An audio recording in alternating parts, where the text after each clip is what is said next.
anak-anak, mari kita belajar. Kali ini kita harus semangat karena kita akan belajar pelajaran 1.1 mengidentifikasikan dan menafsirkan unsur-unsur drama. Tujuan pembelajaran kali ini agar siswa mampu untuk mengidentifikasi dan menafsirkan unsur drama. Ayo kita mulai pelajaran kita. Mengapa sebuah drama menarik untuk disaksikan? Sekarang kita akan mengenal jenis cerita drama. Yang pertama ada percintaan, kedua perjuangan, yang ketiga persahabatan, yang keempat keluarga, dan yang kelima cerita rakyat atau legenda. Teks drama terbagi menjadi dua bagian. Teks drama terbagi menjadi teks drama tradisional dan teks drama modern. Dalam teks drama tradisional yang paling menonjol adalah ceritanya terinspirasi atau diambil dari cerita rakyat. Sedangkan yang paling menonjol dalam teks drama modern adalah tema cerita zaman sekarang. Tidak jarang cerita dimasukkan melibatkan teknologi. Sebelum kita melihat contoh teks drama, mari kita mengidentifikasikan unsur-unsur pada drama. Sekarang kita akan belajar unsur-unsur drama. Yang pertama adalah tema. Tema merupakan gagasan pokok atau ide yang mendasari pembuatan naskah drama. Yang kedua adalah alur. Plot atau alur merupakan rangkaian peristiwa yang membentuk cerita yang dibagi dalam babak-babak dan adegan-adegan. Unsur-unsur drama. Alur dalam drama terdiri dari yang pertama, eksposisi atau pemaparan, yaitu pengarang mulai mengenalkan tokoh-tokohnya. Yang kedua, pertikaian, yaitu tahap alur yang menggambarkan mulai adanya pertikaian antar tokoh maupun pada diri seorang tokoh.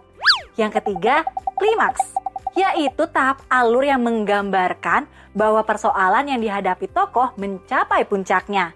Yang keempat adalah leraian, yaitu tahap alur yang menggambarkan bahwa persoalan mulai menurun.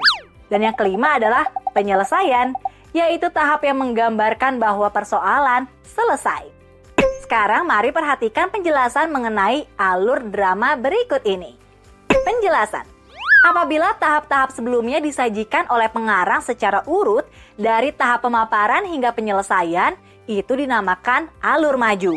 Apabila tahap-tahap alur sebelumnya disajikan secara mundur, disebut dengan alur mundur. Apabila disajikan secara gabungan, kedua alur maka dinamakan dengan alur gabungan. Unsur-unsur drama. Tokoh dan karakter. Tokoh merupakan pelaku yang menggerakkan plot. Dalam drama, tokoh diperagakan oleh seorang aktor. Tokoh protagonis adalah tokoh utama yang mendukung cerita. Sedangkan tokoh antagonis adalah tokoh penentang cerita. Dan tokoh tirtagonis adalah tokoh pembantu yang kehadirannya mendampingi keberadaan tokoh protagonis dan antagonis. Unsur-unsur drama yang keempat adalah amanat. Amanat merupakan pesan yang ingin disampaikan pengarang dalam drama. Amanat berhubungan erat dengan tema. Amanat dapat dirumuskan setelah tema berhasil dirumuskan. Unsur-unsur drama yang kelima adalah latar. Latar merupakan penjelasan tentang suasana tempat dan waktu yang ada dalam pertunjukan drama. Latar dibedakan menjadi latar tempat, latar waktu, dan latar suasana. Jika dipentaskan, latar diwujudkan dalam tata panggung, tata lampu, dan tata suara. Unsur-unsur drama yang keenam yaitu dialog. Dialog dapat dibeda-bedakan, yaitu prolog. Artinya percakapan awal sebagai pembuka pertunjukan drama. Kemudian adalah monolog. Artinya percakapan sendiri. Yang ketiga ada dialog. Artinya percakapan antara dua orang atau lebih.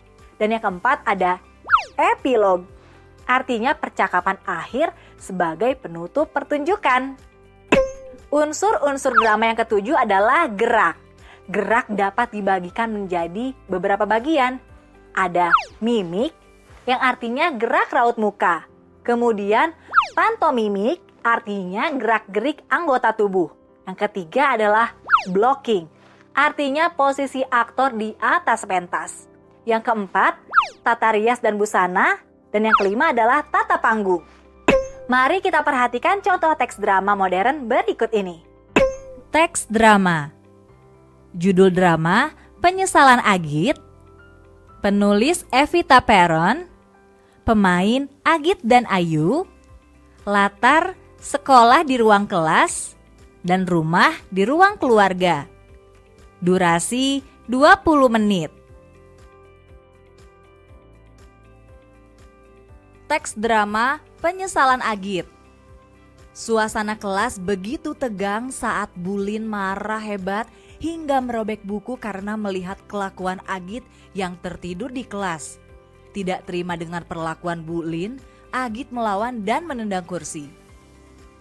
Dengan emosi yang meledak-ledak, Agit pun berkata, "Ibu kalau nggak suka saya tidur di kelas, nggak perlu robek buku saya." Sambil menendang kursi, Agit pun pergi keluar kelas.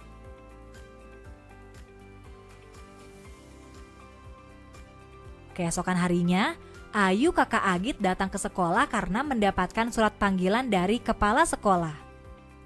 "Maafkan sikap adik saya, Pak. Kalau begitu saya pamit. Terima kasih."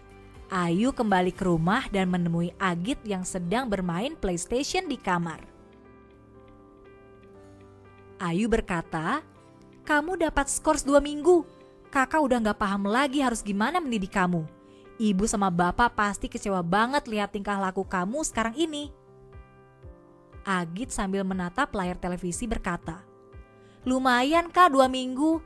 Aku minta uang dong buat liburan ke Singapura. Daripada aku di rumah aja, mending jalan-jalan kan?" Ayu berkata, "Daripada keluar negeri, mending kamu bantu kakak di klinik hewan. Biar kamu tahu kalau kakak kerja itu susah buat kamu. Ini malah seenaknya kamu habisin uang kakak buat main." Agit berkata, "Serius deh Kak, masa aku bantuin kakak di klinik hewan? Aku gak suka sama sekali sama hewan Kak." Agit mencoba membujuk Ayu agar tidak menyuruhkan kerja di klinik hewan. Ayu pun berkata, "Sekarang pilihan di tangan kamu, mau bantu kakak atau uang jajan dan ATM kamu diblokir. Terserah ya, kakak tunggu besok di klinik jam 9 pagi. Lewat dari jam 9, siap-siap kamu puasa 2 minggu. Agit mencoba merenungi ucapan Ayu sepanjang malam di dalam kamar.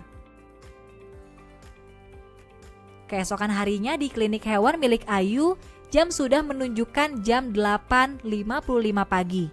Ayu menunggu kedatangan Agit adiknya. 5 menit kemudian, tepat jam 9, Agit datang dengan tergesa-gesa. Ayu berkata, "Datang juga kamu? Kakak kira kamu cuma mau tidur seharian di rumah." Agit pun membalas, "Aku gak sanggup kalau harus puasa 2 minggu. Mending aku di sini deh." Setiap harinya, Agit membantu Ayu di klinik mulai dari menerima pelanggan yang membawa hewan hingga membantu membersihkan klinik. Suatu waktu, klinik sangat ramai sampai hampir pukul 10 malam. Masih ada saja yang datang. Agit melihat Ayu yang kelelahan karena seharian harus bekerja. Agit seketika sedih dan kembali mengingat semua kebaikan Ayu setelah kepergian kedua orang tua mereka. Agit berkata, "Kak, biar aku aja yang nyetir ya. Kakak kayaknya capek banget. SIM aku udah keluar kok, dijamin gak akan ngebut." Ayu pun menjawab, "Tumben kamu, kenapa sih?" "Ya udah nih kuncinya," sambil memberikan kunci mobil kepada Agit. 2 minggu telah berlalu, Agit kembali ke sekolah. Kini dia menjadi lebih tenang dan tidak suka membuat keributan lagi di kelas ataupun sekolah. Kemudian ada teman Agit yang menghampiri dan bertanya, "Lo kenapa sob? Jadi kalem gini, abis 2 minggu diskors, tobat ya?" Agit pun menjawab, "Iya nih sob, gak mau lagi gue kena masalah. Udah kelas 3, bentar lagi lulus. Mau jadi apa gue nantinya? Kasian kakak gue kalau harus nanggung adek kurang ajar kayak gue." Teman lainnya pun berkata, "Alhamdulillah, Agit telah berubah. Terima kasih ya Tuhan." Mereka bertiga tertawa bersama di kantin. Sekarang marilah kita mengidentifikasikan unsur-unsur drama modern berikut ini dengan menjawab pertanyaan-pertanyaan berikut. Pertanyaan dan jawaban. Pertanyaan pertama, siapakah Agit? Agit adalah seorang anak laki-laki yang mempunyai seorang kakak bernama Ayu. Pertanyaan kedua, siapakah Ayu? Ayu adalah seorang wanita yang mempunyai adik laki-laki yang bernama Agit. Pertanyaan ketiga, bagaimana karakter Agit? Agit memiliki karakter yang tidak baik seperti malas, suka marah, dan tidak serius. Pertanyaan keempat, bagaimana karakter Ayu? Ayu memiliki karakter yang baik seperti penyayang, bertanggung jawab, dan sabar. Pertanyaan kelima, mengapa Bulin merobek buku Agit? Karena Bulin kesal melihat Agit tertidur di kelas. Pertanyaan keenam, apakah Agit mempunyai hak untuk marah kepada Bulin? Ya, sudah seharusnya Bulin lebih sabar dalam menghadapi perilaku Agit di kelas. Pertanyaan ketujuh, apa sikap Ayu dalam menghadapi perilaku Agit? Memberikan peringatan kepada Agit dan menyuruh Agit membantu Ayu dalam pekerjaan. Pertanyaan ke-8, mengapa Agit mengalami perubahan perilaku? Karena Agit melihat kebaikan hati kakaknya Ayu yang bekerja keras untuk mereka. Pelajaran 1.1 mengidentifikasikan dan menafsirkan unsur-unsur drama telah selesai kita pelajari. Sekarang waktunya mengerjakan latihan yang terdapat dalam buku kegiatan. Semangat!